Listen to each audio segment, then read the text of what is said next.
ধানমন্ডি ৩২ নম্বর ভবন ভেঙে ফেলা গণতন্ত্রের যাত্রায় বাধা বলে মনে করেছেন বিএনপির স্থায়ী কমিটির সদস্য অবসরপ্রাপ্ত মেজর হাফিজ উদ্দিন আহমেদ।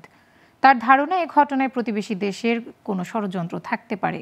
সকালে জাতীয় প্রেস ক্লাবে এক আলোচনায় তিনি এসব কথা বলেন। এদিকে আলাদা কর্মসূচিতে ছাত্রদল সাধারণ সম্পাদক নাসির উদ্দিন নাসির জানান, শেখ হাসিনার হিংসাত্মক বিবৃতি ও জুলাই আন্দোলনের গতির প্রতিফলন ঘটেছে ৩২ নম্বরের হামলায়।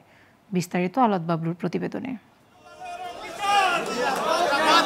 বৃহস্পতিবার নিষিদ্ধ সংগঠন ছাত্রলীগের বিচারের দাবিতে ক্যাম্পাসে মার্চ ফর জাস্টিস কর্মসূচি পালন করে ছাত্রদল।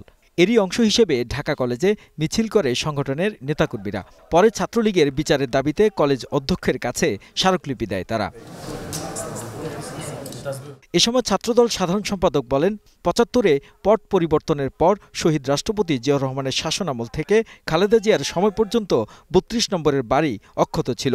কিন্তু জুলাই অভ্যুত্থানে নৃশংস গণহত্যার পরেও পতিত স্বৈরশাসক শেখ হাসিনার কোনো অনুশোচনা নেই। সম্ভবত সে কারণেই বিক্ষুব্ধরা ভাঙচুর ও অগ্নিসংযোগ করে। যে খুনি হাসিনা গতকাল যে বিবৃতি দিয়েছে, তিনি জাতির কাছে কোনো রকম ক্ষমা প্রদর্শন না করে বাংলাদেশের জনগণকে দোষারোপ করেছেন এবং বাংলাদেশের জনগণকে দেখিয়ে নেবেন এরকম তিনি হুমকি দিয়েছেন।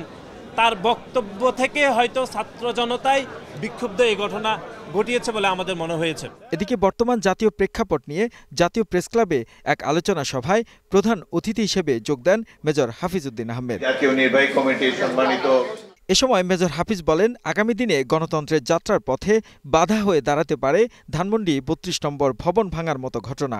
এর পেছনে প্রতিবেশী দেশের ইন্ধন খতিয়ে দেখার আহ্বান জানান। গতকালকে যে ঘটনা ঘটেছে সেটি এখনো চলমান,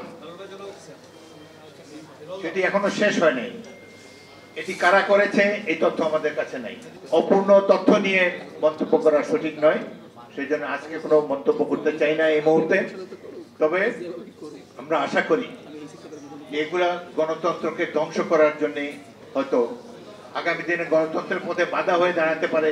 এই জন্য কেউ কেউ হয়তো বিশৃঙ্খলা সৃষ্টি করার চেষ্টা করতে পারেন এবং বিশেষ করে এর মধ্যে প্রতিবেশী রাষ্ট্রের কোনো হস্তক্ষেপ আছে কিনা সেটিও আমরা জানার চেষ্টা করব। নির্বাচন নিয়ে অন্তর্বর্তী সরকারের উপর আস্থা রাখতে চায় বিএনপি। মন্তব্য করে সব পরিস্থিতি মোকাবেলায় জাতীয় ঐক্য আরও জোরদারের পরামর্শ দেন এই শীর্ষ নেতা। আলাদ বাবলু, গ্লোবাল টেলিভিশন, ঢাকা।